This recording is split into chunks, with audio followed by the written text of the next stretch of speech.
नीलाञ्जनसमाभासं रविपुत्रं नियमाग्रजं छायामार्तण्डसम्भुतं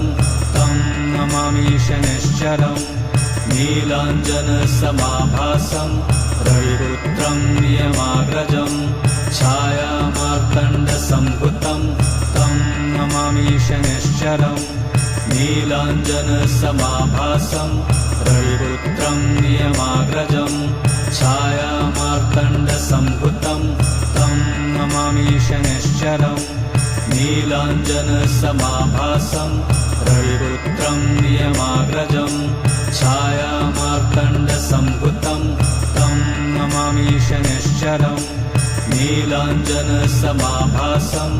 रविपुत्रं नियमाग्रजं छायामार्तण्डसम्भुतं तं नमामि शनैश्चरम्